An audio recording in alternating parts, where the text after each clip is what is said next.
The great chamber floated in the darkness of space, a massive structure that had witnessed 10,000 years of galactic decisions. Inside, 12 species sat in their elevated seats looking down at the humans who stood in the center. Ambassador Hyun kept his face calm, though his heart was beating fast. Next to him stood Lieutenant Day, a young woman who had served as his aide for 3 years. She held a data tablet that showed the latest reports from the human colonies under attack. The chamber was cold. Not from temperature, but from the attitude of those who sat in judgment. Elder Voxrum, a being that looked like a massive insect with 4 glowing eyes, tapped his clawed appendages on the stone armrest. He had lived for 300 years and had seen countless young species come begging for help. The humans were no different to him. Just another primitive race that had stumbled into space technology and now faced the consequences of their weaknesses. Hyun had been speaking for 20 minutes, explaining the situation. The Krithax Empire had attacked 3 human colony worlds without warning. 15 million civilians were dead. The attacks were unprovoked and brutal. The Krithax were known across the galaxy as warmongers, a species that respected only strength. Their fleet of 3,000 warships was now moving toward the core human systems. Earth's combined military force numbered only 800 ships. The math was simple and terrible. Voxrum raised one clawed hand and Heian fell silent. The translator device hummed as the elder spoke in his clicking language, converting his words to human speech. His voice dripped with contempt that no translation could hide. He said that the council had reviewed the human military records. Their analysis was complete. The human fleet would last perhaps for hours against the Krithax armada. Maybe 6 hours if the humans were lucky and ran away quickly. The council's military experts had run the simulations a dozen times. Every simulation ended the same way. Another council member, a tall being covered in silver scales, added her thoughts. She said humanity should never have settled so far from Earth. They had expanded too quickly, claiming worlds they could not defend. This was not the council's problem to solve. The Krithax were brutal, yes, but they followed the old laws of conquest. If humanity could not hold their territory, they should surrender it peacefully and avoid further loss of life. Hyun felt Day tense beside him. He could understand her anger. These beings sat in their ancient station, speaking of human lives as if they were nothing more than numbers on a balance sheet. But he kept his voice steady when he replied. He said that humanity had followed all protocols when settling those worlds. They had filed the proper claims. They had respected the boundaries of other species. They had broken no laws.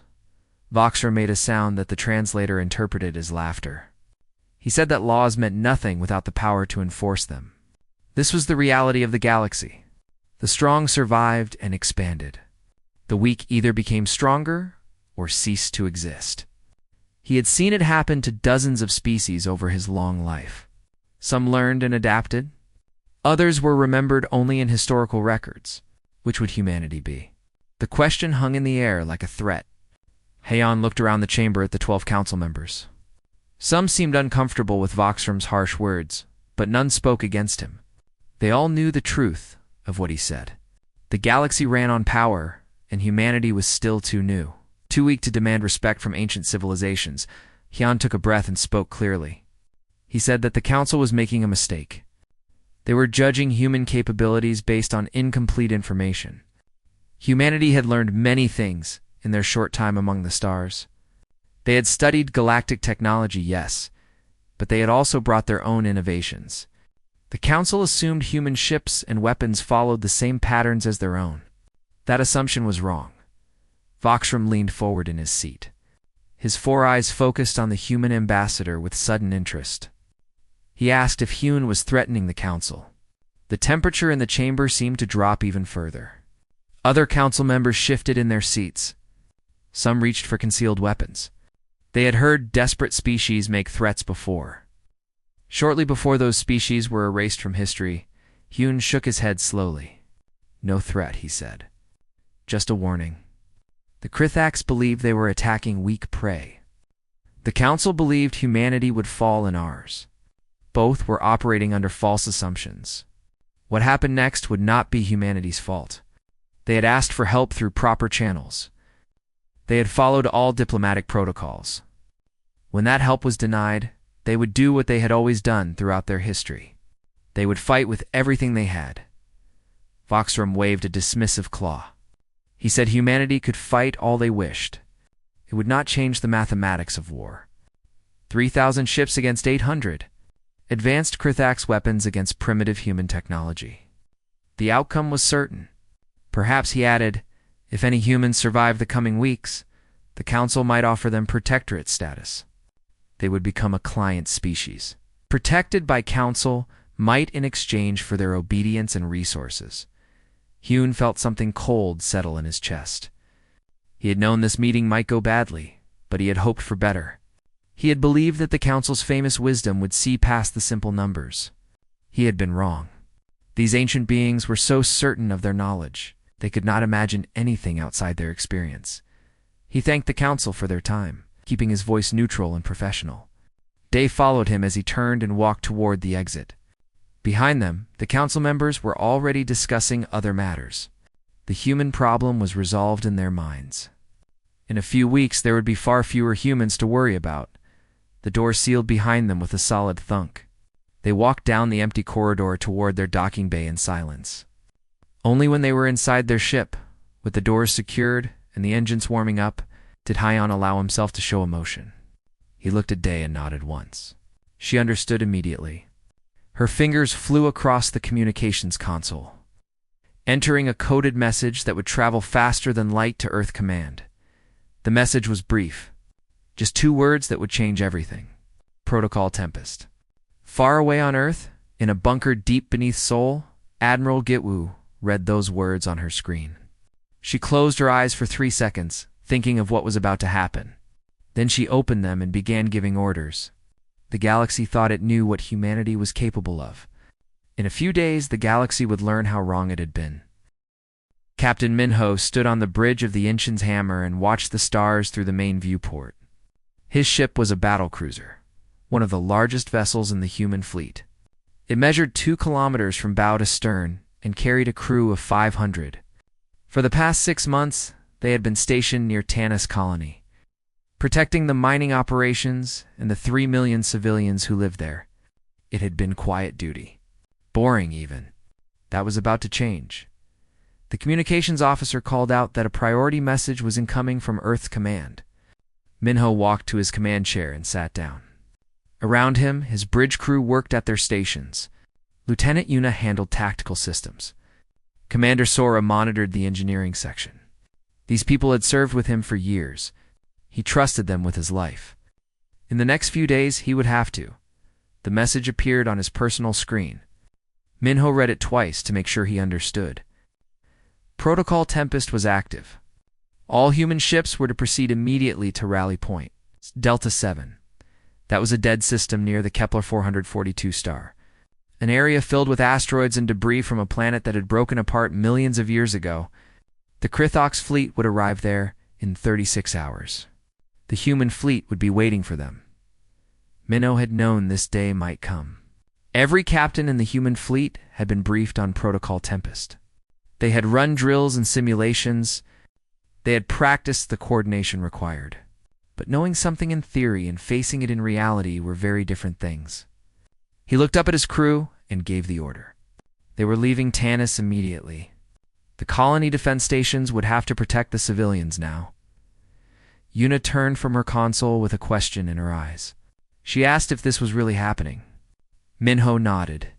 She took a breath and turned back to her station, her fingers already working the tactical computer. Sora's voice came through the intercom from the engineering deck. She wanted to know if they would be using the special systems. Minho confirmed. Everything would be used. This was not going to be a normal battle. The Inchin's Hammer powered up its main engines and began moving away from the colony. All across the system, other human ships were doing the same. Frigates, destroyers, cruisers, and battlecruisers. 800 vessels representing the entire military strength of humanity. On paper, it looked like a decent fleet. Against 3,000 Krithox warships, it looked like a suicide mission.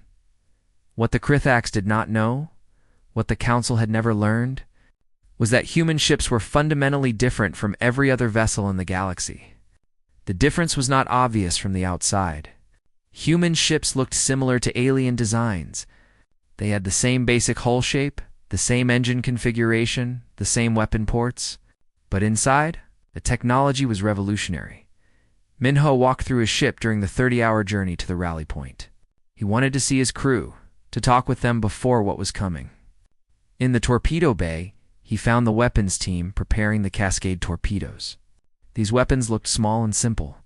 Each one was only 3 meters long and carried what seemed like a weak warhead. The Krithax would laugh at them if they knew. They would not be laughing for long. The secret was in the warhead design. While galactic species had mastered antimatter production long ago, they considered it too dangerous for weapons. The containment fields required too much energy. The risk of accident was too high. Humanity had solved that problem using quantum field generators that could collapse on command. Each torpedo carried just a few grams of antimatter wrapped in a quantum field. When the field collapsed at the moment of impact, the matter and antimatter would annihilate each other with devastating force. In the engineering section, Commander Sora showed him the gravitic disruptor array. This technology was humanity's proudest achievement and darkest secret. While other species used gravity for propulsion, humans had weaponized it. The disruptors created localized distortions in space-time itself. When activated near an enemy ship, these distortions would tear the vessel apart from within. Hulls would crumple like paper. Shields meant nothing against an attack that came from a different dimension. Minho asked Sora how long the systems could run at full power. She calculated quickly and said they could maintain maximum output for 15 minutes before the generators would need to cool down. After that, they would have another 15 minutes after a 10-minute rest. Minho hoped that would be enough. If the battle lasted longer than that, humanity had bigger problems than overheating generators. On the bridge, Lieutenant Yuna was working with the quantum entangled communication system. This was another technology that set human ships apart. Galactic species communicated using faster-than-light radio, which still had a slight delay measured in microseconds. Humanity used quantum entanglement to achieve truly instantaneous communication between ships. In battle, that microsecond advantage meant the difference between life and death.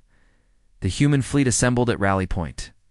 Delta 7, exactly on schedule. 800 ships arranged themselves in a formation that looked chaotic to outside observers. The Council had observation drones in the area, watching from a safe distance. Elder Voxrum himself was monitoring the feeds, curious to see how long the humans would last. He expected them to run when they saw the size of the Krithax fleet. That would be the smart move. Minho received a direct communication from Admiral Board, the flagship Beijing's pride. Her face appeared on his screen, looking tired but determined. She asked if his crew was ready. Minho confirmed they were. Every system was functioning at peak efficiency. Every crew member knew their role. They had trained for this scenario hundreds of times.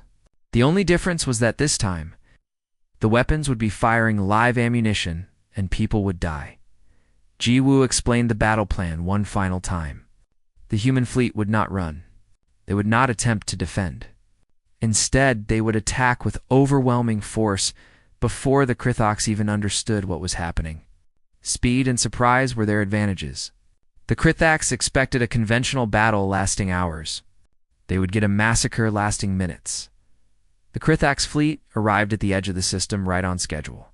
3,000 warships dropped out of faster-than-light travel in a massive formation that covered thousands of kilometers. Their ships were larger than human vessels on average. Their weapons had longer range. Their shields were stronger. By every conventional measure, they were superior. Warlord Thaxer commanded from his flagship at the center of the formation. He had conquered 40 star systems in his career. This would be his 40-first. The seagull saw the human fleet waiting in the asteroid field and laughed. The humans were not running. They were actually going to fight. Either they were incredibly brave or incredibly stupid. He suspected it was the latter. He had read the intelligence reports on human military capability. Nothing in those reports worried him. The humans used plasma weapons like everyone else. They had energy shields like everyone else. They followed the same tactical doctrines as every other species. This battle would be over before dinner. He gave the order to advance. 3,000 ships began moving forward in a coordinated formation that had been perfected over centuries of warfare. On the human ships, crews moved to battle stations. Minho settled into his command chair and checked the countdown timer that Yuna had put on the main screen.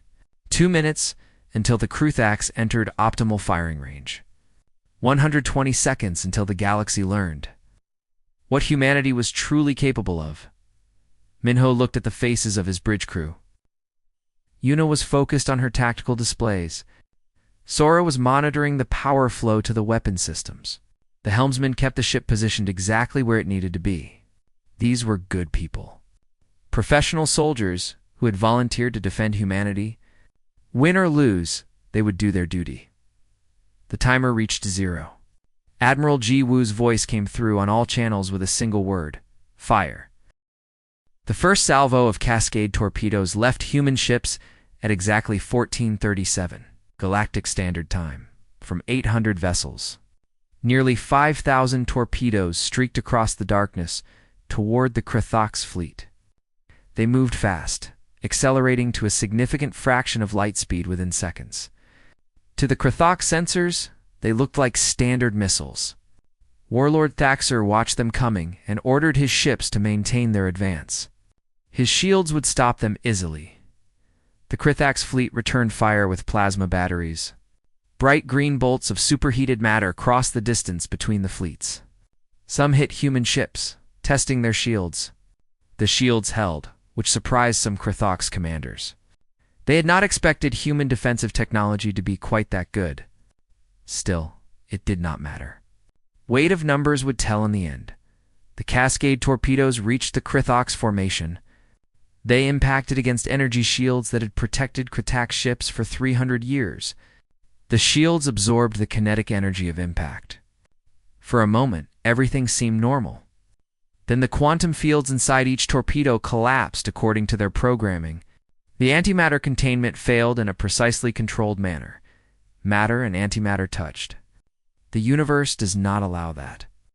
The annihilation reaction released more energy than 100 fusion bombs in the space of a microsecond. The shaped charges directed that energy through the shields as if they were not even there. 17 Kruthax dreadnoughts simply ceased to exist. No explosion, no debris. One moment they were there, the next moment there was only expanding clouds of superheated plasma. On the Inchin's hammer, Lieutenant Yuna watched her tactical display with professional focus. 17 confirmed kills in the first exchange. She relayed the information to Captain Minho, who nodded. The Cascade torpedoes were performing exactly as designed. He gave the order to reload and prepare for a second salvo. Around him, the bridge crew worked smoothly despite the adrenaline flooding their systems. Warlord. Thaxer stared at his own displays in confusion. 17 ships gone. Just gone. His shields had not stopped the human weapons. His tactical officers were shouting reports about unknown weapon types and shield penetration. He demanded answers, but received none. His people had never seen anything like this. The intelligence reports had said nothing about weapons that could bypass shields. The battle clock showed 14:39. 2 minutes had passed. The Kruthax formation broke apart as commanders tried to understand what was happening. Some ships attempted to boost their shield strength. Others tried evasive maneuvers. A few of the smarter captains began charging their faster-than-light drives, preparing to retreat. They were too slow. At 14:41, the human fleet activated the gravitic disruptors. This was the technology that humanity had guarded most carefully. Every major human ship carried the weapon, but they had never used it in combat before this moment. The Council observation drones recorded everything, sending data back to Elder Voxrum in real time.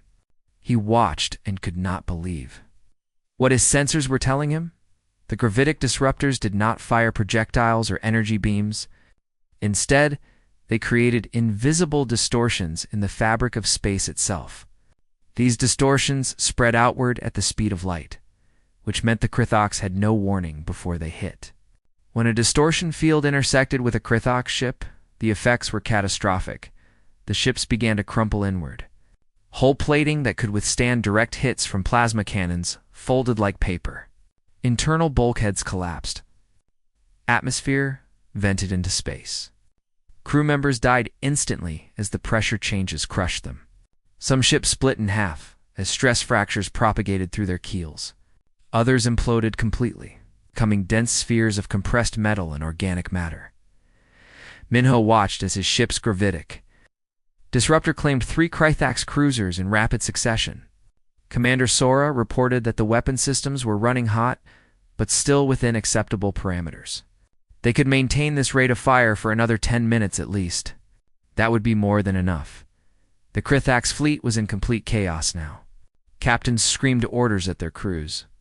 Tactical officers tried desperately to find a defense against weapons they did not understand. The traditional formations that had served the Krythax so well for centuries were working against them now. Ships were packed too close together, making them easier targets for human weapons. Warlord Thaxer finally accepted the reality of his situation. He was losing badly. His fleet of 3,000 warships was being destroyed by a force less than 1/3 its size. This was impossible according to everything he knew about warfare, but it was happening anyway.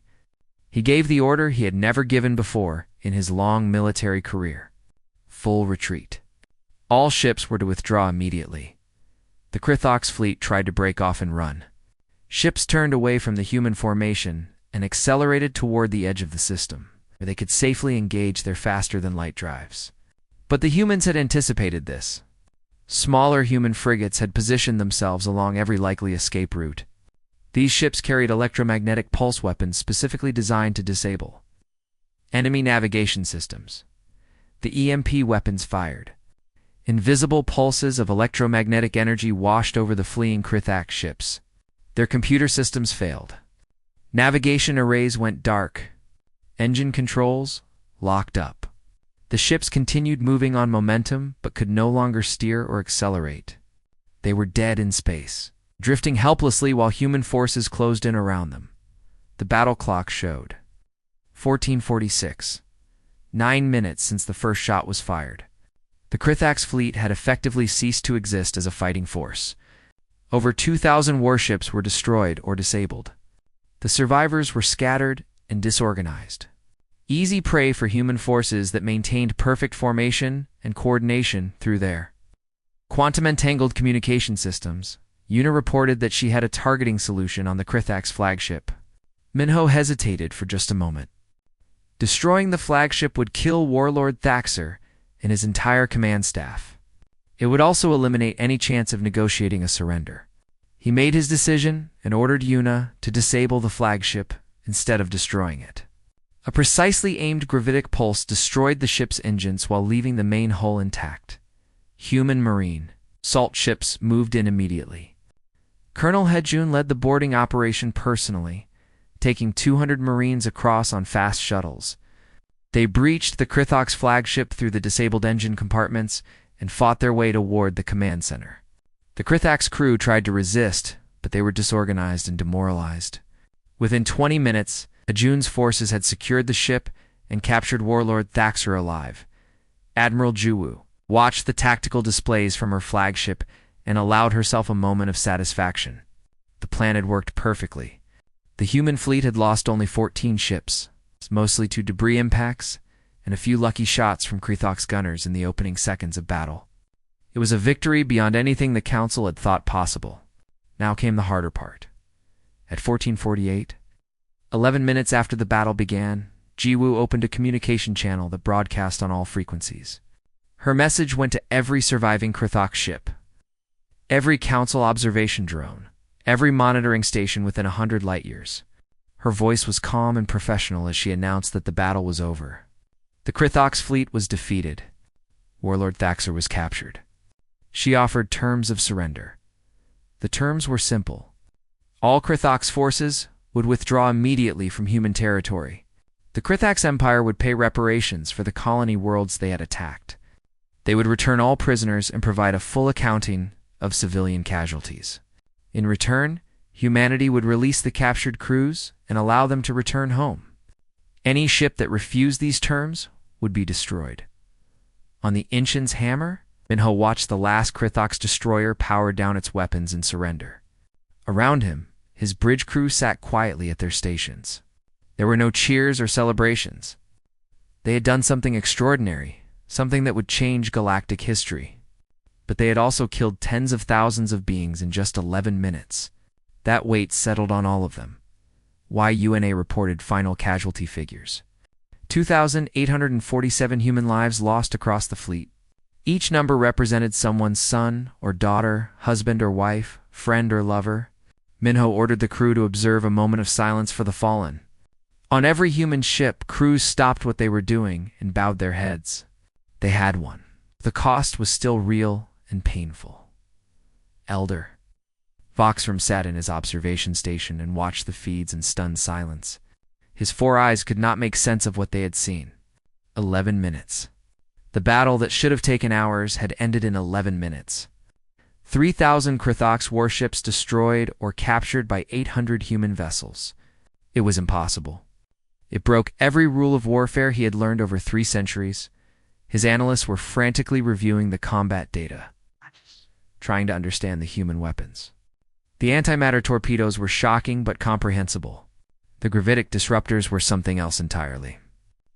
They represented a level of technological sophistication that rivaled or exceeded anything the Council possessed, and humanity had kept them secret until they had no choice but to reveal them.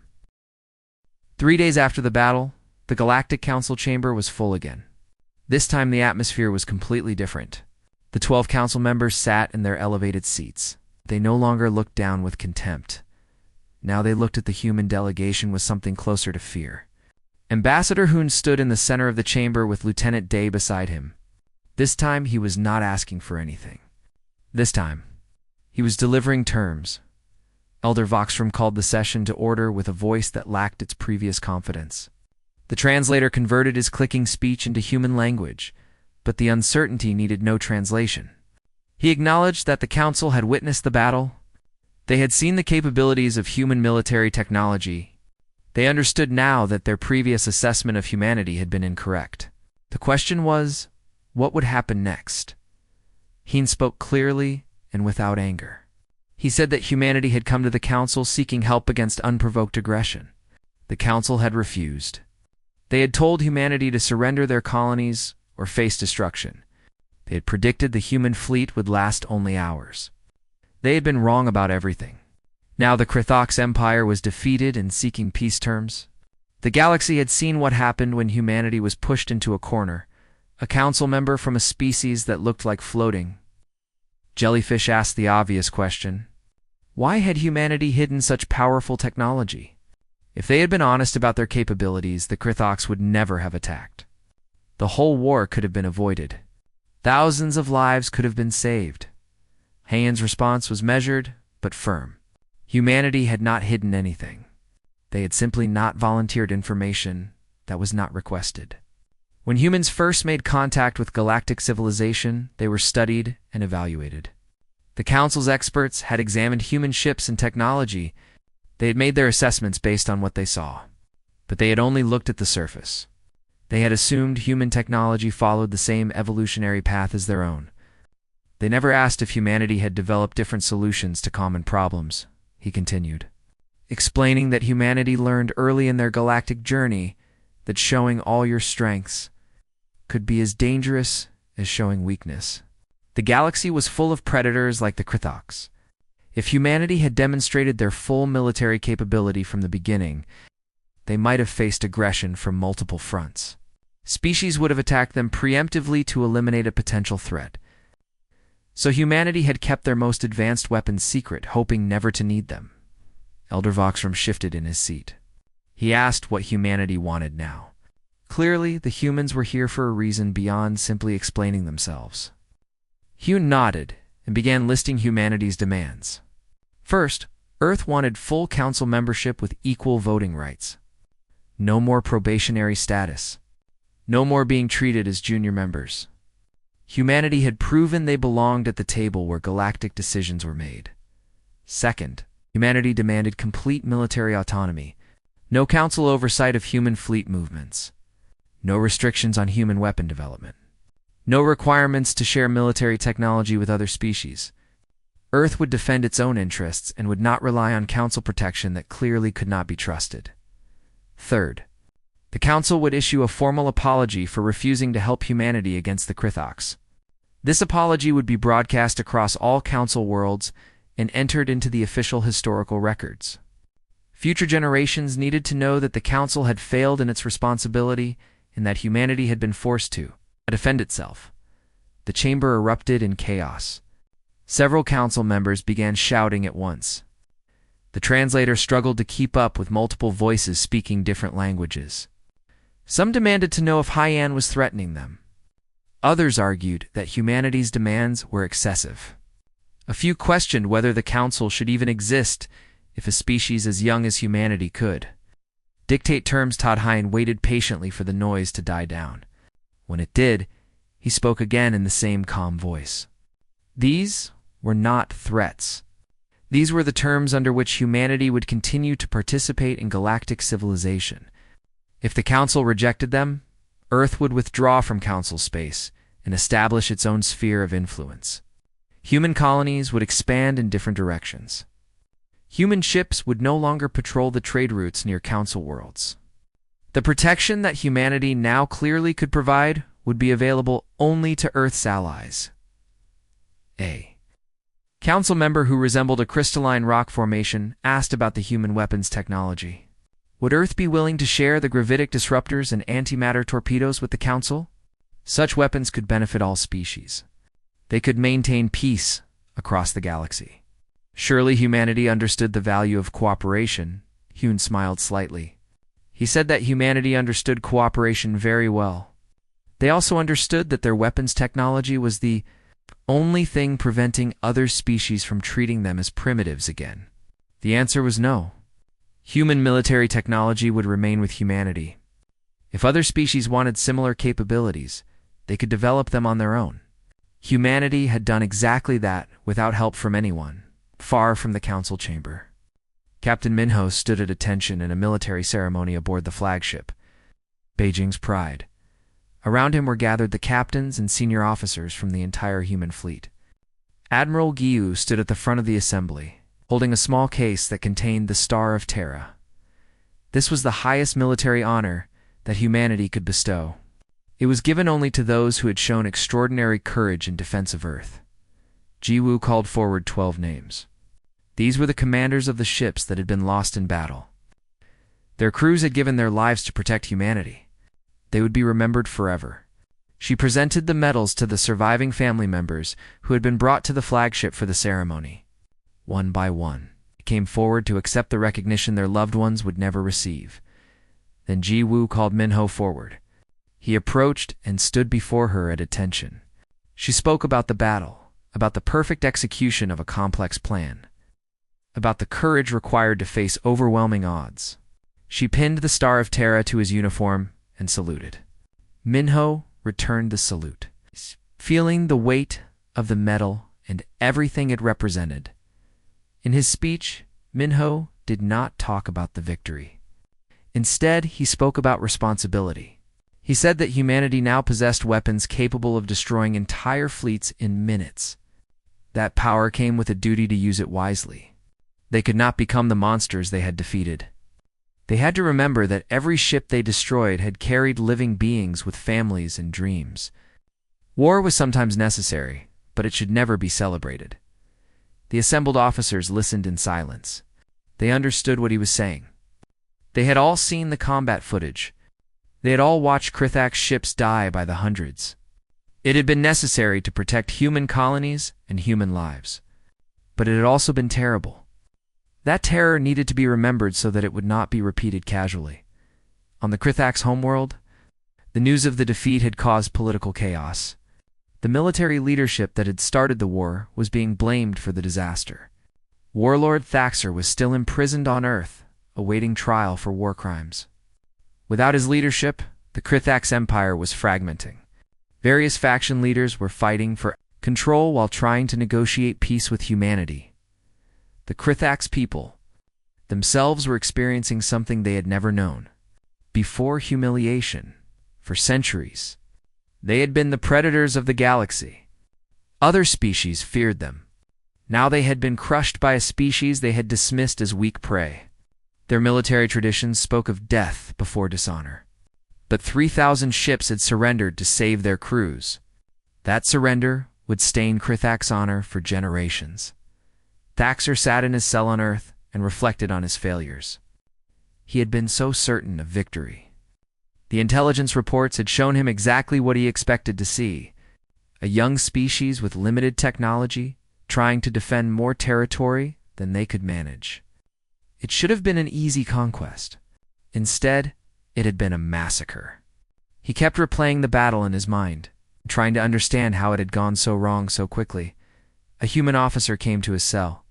Colonel Hajun, the Marine who had captured him, entered and sat down across from the Krithak's leader. Hajun explained that Thaxer would be given a fair trial. He would be allowed to present his defense. If found guilty of war crimes, he would be imprisoned but not executed. Humanity did not practice capital punishment even for their worst enemies. Thaxer asked why the humans had developed such terrible weapons in secret. Hajun's answer was simple: because they had to. Earth's history was filled with wars and conflicts. Humanity had learned long ago that the best way to prevent war was to make the cost of aggression too high to accept. The weapons were meant to deter attacks, not to conquer others. The Krithaks had forced humanity to use them. Back on the council station, Elder Voxram met privately with Ambassador Hayan. The old alien looked tired, his 4 eyes dim with exhaustion. He admitted that he had been arrogant. He had assumed that because his species had achieved space travel thousands of years before humanity, they must be superior in all ways. 6 months had passed since the battle that changed everything. The Galactic Council had formally accepted all of humanity's demands. Earth now held a permanent seat with full voting rights. Human ships patrolled their territory without council oversight. The formal apology had been broadcast across thousands of worlds. But words and political arrangements were only the surface changes. The deeper transformation was in how every species viewed humanity. Ambassador Han walked through the council station and noticed the difference immediately. Other species stepped aside to let him pass. Some nodded respectfully. Others avoided eye contact entirely. The casual dismissiveness was gone, replaced by wary respect or outright fear. Hyun found this both useful and sad. He would have preferred to earn respect through cooperation rather than through demonstrated ability to kill efficiently. Lieutenant Day had been promoted to captain and given command of her own diplomatic vessel. The ship was called the Soul's Voice, a frigate specially modified for diplomatic missions. It carried lighter weapons than standard military vessels, but was still equipped with the gravitic disruptors and cascade torpedoes. No human ship would ever be defenseless again. That was now official policy across all of Earth's fleets. Day's first assignment was to establish humanity's first embassy on a council core world called Tyrannus Prime. This was a significant honor. Core worlds were reserved for the oldest and most respected species. No newly admitted species had ever been granted embassy rights on a core world before. The council was making a clear statement about humanity's new status in galactic civilization. The Soul's Voice arrived at Tyrannus Prime after a week of faster-than-light travel. Day stood on her bridge and looked at the planet through the viewport. It was beautiful, with blue oceans and green continents similar to Earth. Hundreds of orbital stations surrounded it, serving as trade hubs and diplomatic centers.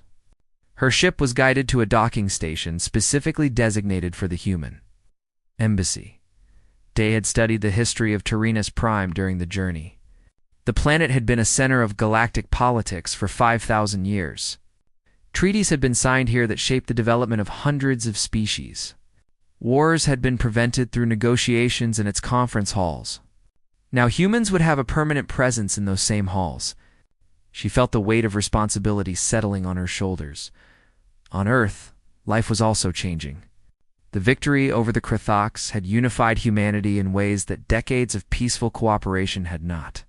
People who had questioned the military budget now understood why it was necessary. Colonies that had felt neglected by Earth's government now saw themselves as part of something larger. The human population had faced annihilation and survived through their own strength. That shared experience created bonds that would last generations. Admiral Jiwoo had been promoted to overall commander of Earth's military forces. She worked from the war room beneath Seoul, coordinating fleet movements across dozens of star systems. The fleet itself was expanding rapidly. New shipyards were being built. Young people were volunteering for military service in record numbers. Within 5 years, Earth would have 3,000 combat vessels. Within 10 years, they would have 5,000. But Jiwoo was careful about how this power was used. She had seen what happened to species that became drunk on their own military success. The Krithaks had been exactly that kind of civilization. They had won so many easy victories that they stopped considering the possibility of defeat. Humanity would not make that mistake. Every training exercise emphasized the cost of war. Every simulation included realistic casualty figures. The goal was to create a military that was strong but not arrogant. Captain Minho had returned to his position as commander of the Inchen's Hammer. His ship was now part of a defensive fleet protecting the rebuilt colonies that the Krithaks had attacked. The reconstruction efforts were going well. 3 million people had returned to their homes. The scars of the Krithaks' attack were healing slowly but steadily. Minho found satisfaction in this peaceful duty after the violence of the battle. He received regular updates about the Krithak situation.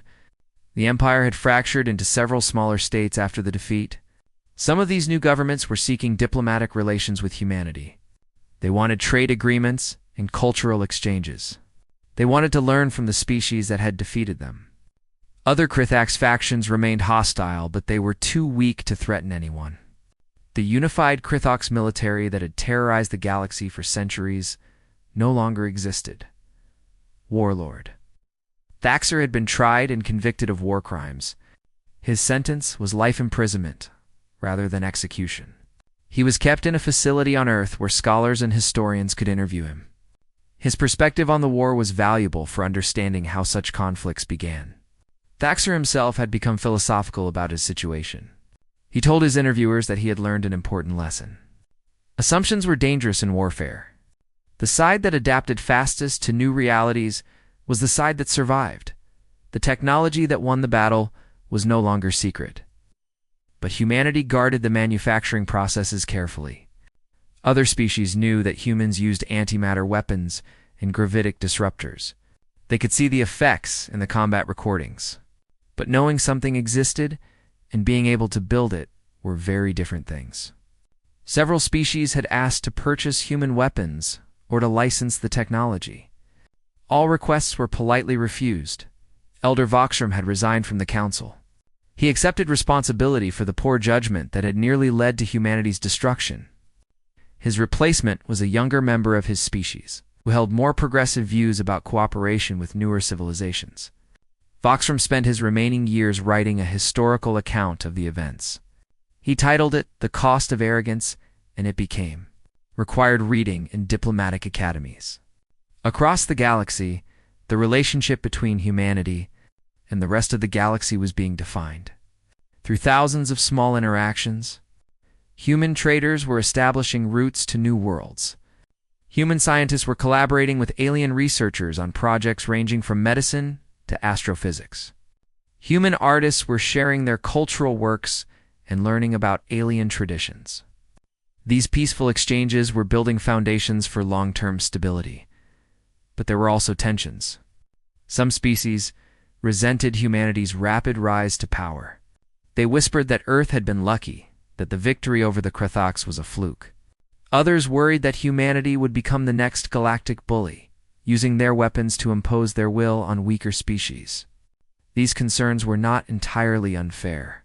History showed that powerful species often abused their strength. Time would tell if humanity would be different. Day stood in the newly opened human embassy on Tyrannus Prime and looked out at the alien city below. Millions of beings from dozens of species lived and worked together in apparent harmony. This was what galactic civilization could be at its best. She had been instructed to promote this kind of cooperation while never forgetting the lessons of the Krithaks' War. Trust was good, but preparation was better. She received a communication from Ambassador Hune. He was calling from the council station to congratulate her on the successful embassy opening. He also had advice. He said that humanity's position in the galaxy was still fragile despite their military victory. Other species were watching to see what Earth would do with its power. If humanity acted with wisdom and restraint, they could become a force for positive change. If they became aggressive or arrogant, they would eventually face a coalition of species united against them. Day understood. Military strength had given humanity a seat at the table. But keeping that seat would require diplomatic skill and careful judgment. She was determined to do her part. The embassy would be a place where humans and aliens could meet as equals, where problems could be solved through dialogue rather than force. This was the future she wanted to help build. On the Inchin's hammer, Lieutenant Yuna was training new crew members on the tactical systems.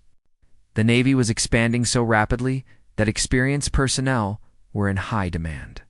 She found herself teaching people who had been civilians just months earlier. They were eager and talented, but they lacked the combat experience that she had gained during the battle. She tried to prepare them not just technically but mentally for what war actually meant. Commander Sora was working on improvements to the gravitic disruptor systems. The weapons had performed well in combat, but there was always room for enhancement. She was experimenting with ways to reduce the power requirements and increase the effective range. Her research was conducted in secure facilities with armed guards. The technology was too valuable and too dangerous to risk falling into wrong. Han's Captain Minho received a personal message from Admiral Juwu. She informed him that he was being considered for promotion to admiral in command of his own fleet. It was recognition for his performance during the battle and his steady leadership afterward. Minho was honored, but also uncertain. He had spent his entire career commanding ships. Leading multiple ships required different skills. He asked for time to consider the offer that evening. Minho stood alone on the observation deck of his ship and looked out at the stars. Somewhere among those stars were species that feared humanity.